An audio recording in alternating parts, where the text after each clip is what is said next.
Hai semuanya, balik lagi di channel aku Tri Fun Trick Fun Learning with Tri. Oke teman-teman, ini adalah video part 2 aku mengenai soal latihan SKB untuk prakom terampil. Jadi silahkan disimak dan dipelajari.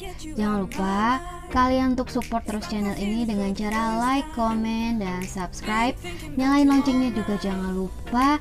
Dan jika dirasa bermanfaat, share ke teman kalian sebanyak-banyaknya. Oke, langsung aja kita akan bahas soal yang pertama.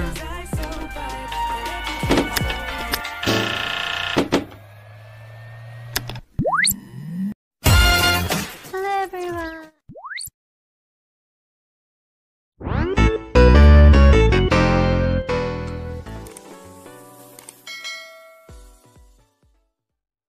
Soal yang pertama, beberapa fungsi web browser berikut ini kecuali A. Untuk menampilkan halaman atau situs-situs website, B. Menerjemahkan skrip menjadi tampilan yang menarik, C. Menjamin keamanan situs website yang dikunjungi, atau D. Mempermudah login.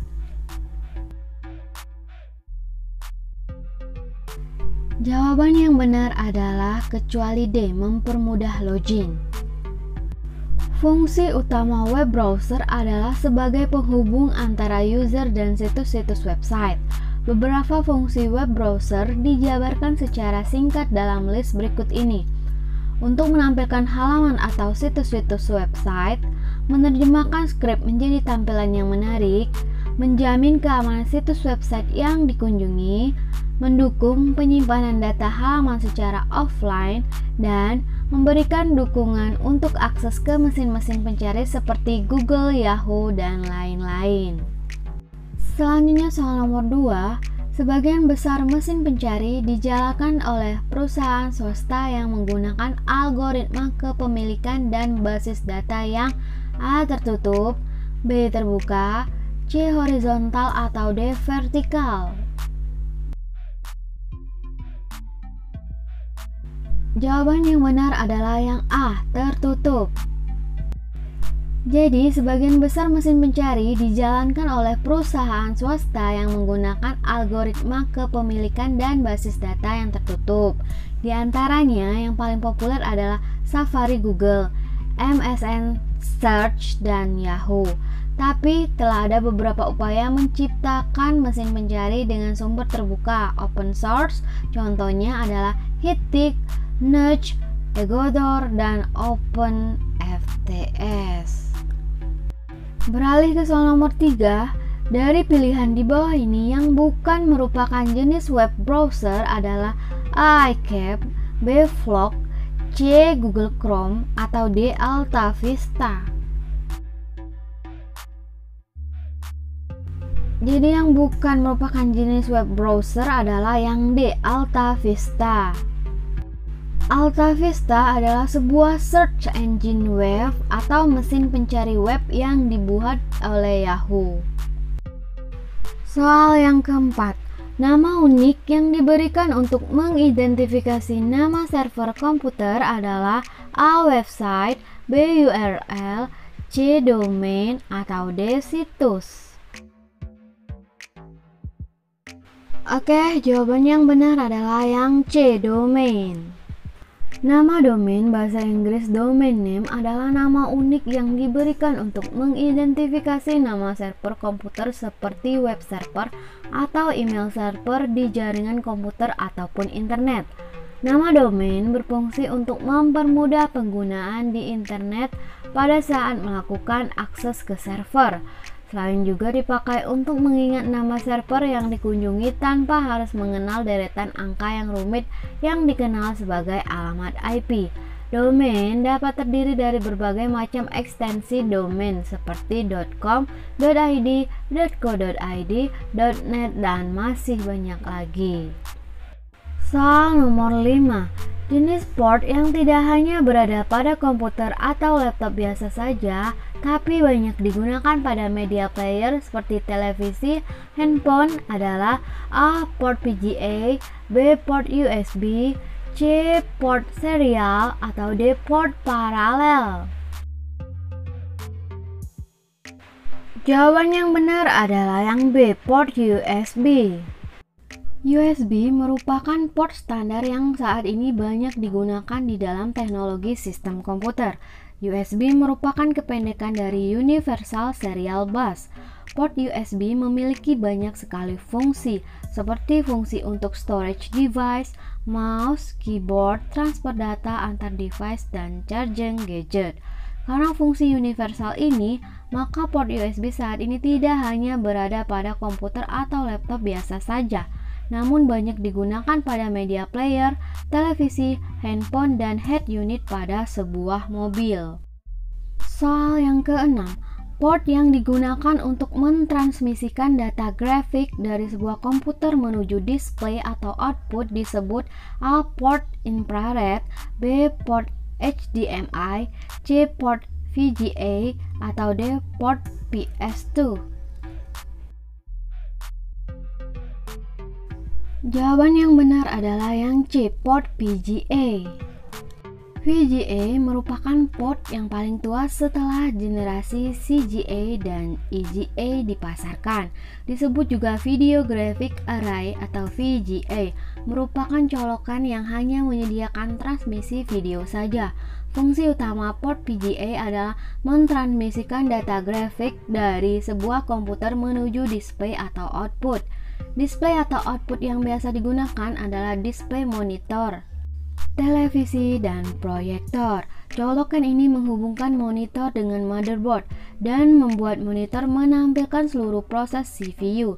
VGA juga yang mengatur penampilan kualitas gambar.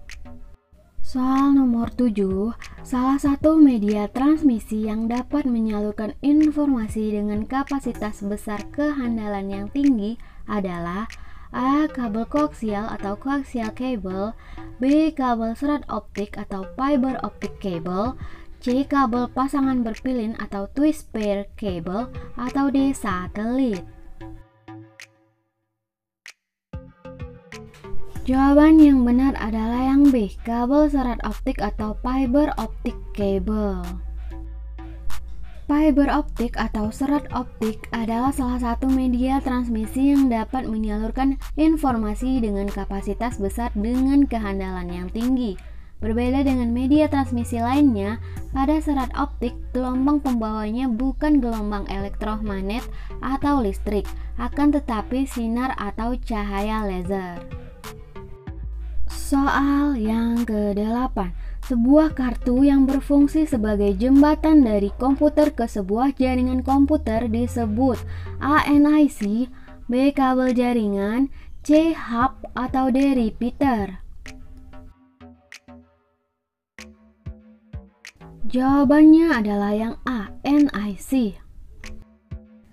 NIC atau Network Interface Card atau yang biasa disebut LAN card ini adalah sebuah kartu yang berfungsi sebagai jembatan dari komputer ke sebuah jaringan komputer. Komponen ini biasanya sudah terpasang secara on-board di beberapa komputer atau laptop. Soal nomor 9. Konektor yang dipergunakan dalam jaringan telepon dan biasanya disandingkan dengan kabel STP adalah A. Konektor RJ45, B. Konektor RJ11, C. Konektor BNC RG59, atau D. Konektor BNC RG6. Jawabannya adalah yang B. Konektor RJ11. RJ11 adalah konektor yang paling umum diterapkan untuk saluran telepon. Konektor ini biasanya disandingkan dengan kabel STP. Ini memiliki jumlah total 6 posisi konektor, tetapi biasanya digunakan 2 dari 6 posisi sehingga dapat ditransfer dengan 6 2PC atau 6 posisi dan 2 konduktor. RJ11 adalah jenis konektor jack terdaftar yang paling umum saat ini dan digunakan untuk tujuan mengakhiri saluran telepon. Next, beralih ke soal nomor 10. Komputer yang bertugas mengawasi dan mengendalikan suatu sistem jaringan adalah A. Komputer klien, B. Komputer server, C. Komputer jaringan, atau D. Komputer internal. Jawaban yang benar adalah yang B. Komputer server. Server menjadi pusat semua jaringan komputer dan pada server inilah semua data penting tersimpan. Komputer server merupakan komputer yang tugasnya untuk melayani permintaan dan kebutuhan dari komputer dalam lingkup jaringan pada komputer server tersebut. Komputer server adalah salah satu unit komputer yang berfungsi untuk menyimpan informasi dan untuk mengelola suatu jaringan komputer. Komputer server akan melayani seluruh klien atau workstation yang terhubung ke jaringannya. Berdasarkan fungsi tersebut bisa dikatakan bahwa komputer server adalah komputer induk. Soal nomor 11, suatu bentuk protokol client server yang digunakan untuk mengakses suatu directory service disebut ALBAP, CLCAP, CLDAP, atau DLDAC. Jawaban yang paling tepat adalah yang C, LDAP. LDAP adalah singkatan yaitu Lightweight Directory Access Protocol. LDAP adalah suatu bentuk protokol client server yang digunakan untuk mengakses suatu layanan direktori atau directory service. Direktori yang dimaksud adalah sekumpul objek yang memiliki atribut yang secara logika maupun hierarki terorganisasi dengan baik. Direktori ini dapat mendeskripsikan banyak informasi seperti informasi tentang manusia, organisasi, aturan-aturan, layanan, dan banyak entitas lainnya. Salah satu contoh dari direktori LDAP adalah sebuah direktori telepon yang berisi nama orang maupun perusahaan, dikelompokkan secara alfabetis di mana setiap nama memiliki alamat, nomor telepon, dan lain-lain. Soal nomor 12, skala pengukuran yang menggunakan beberapa butir pertanyaan untuk mengukur perilaku individu dengan merespon 5 titik pilihan pada setiap butir pertanyaan disebut A. Skala Gardner, B. Skala Thurston, C. Skala Likert, atau D. Skala Imajiner. Jawaban yang benar adalah C. Skala Likert. Skala Likert merupakan metode skala bipolar yang mengukur baik tanggapan positif maupun negatif terhadap suatu pernyataan. Skala Likert menggunakan beberapa butir pertanyaan untuk mengukur perilaku individu dengan merespon 5 titik pilihan pada setiap butir pertanyaan. Sangat setuju, setuju, tidak memutuskan, tidak setuju, dan sangat tidak setuju. Kemudahan penggunaan skala Likert menyebabkan skala ini lebih banyak digunakan oleh peneliti. Soal yang ke-13, penyebab resiko dalam jaringan komputer antara lain kecuali A. Kelemahan manusia atau human error, B. Kelemahan perangkat keras komputer, C. Kelemahan sistem jaringan komunikasi, atau D. Kondisi ruangan yang panas. Jadi yang bukan penyebab resiko dalam jaringan komputer adalah yang D, kondisi ruangan yang panas. Faktor-faktor penyebab resiko dalam jaringan komputer antara lain yang pertama kelemahan manusia atau human error, kedua kelemahan perangkat keras komputer, ketiga kelemahan sistem operasi jaringan, dan keempat kelemahan sistem jaringan komunikasi.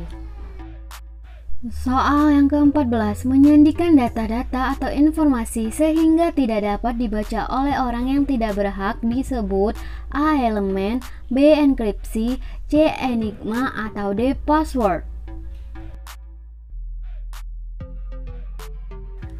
Jawabannya adalah yang B. Enkripsi. Enkripsi digunakan untuk menyandikan data-data atau informasi sehingga tidak dapat dibaca oleh orang yang tidak berhak. Dengan enkripsi data disandikan dengan menggunakan sebuah kunci atau key. Enkripsi dapat digunakan untuk tujuan keamanan, tetapi teknik lain masih diperlukan untuk membuat komunikasi yang aman, terutama untuk memastikan integritas dan autentikasi dari sebuah pesan. Soal nomor 15, dari pilihan di bawah ini, manakah yang bukan termasuk jenis format file berbasis vektor? A. AI Adobe Illustrator, B. IPS, C. PDF, atau D. PPT? Jawaban yang benar adalah kecuali D. PPT. Jenis format file berbasis vektor antara lain AI, Adobe Illustrator, EPS, Encapsulate, PostScript, PDF, Portable Document Format, SVG, Scalable Vector Graphics. Ya, itulah tadi 15 soal latihan SKB untuk Prakom Terampil. Semoga bermanfaat dan selamat belajar. Well, sekian dulu video pembelajaran kita kali ini. Jika kalian suka, silahkan di like, di komen, dan jangan lupa di subscribe juga biar nggak ketinggalan materi pembelajaran selanjutnya. Oke ya, see you in my next video. Bye.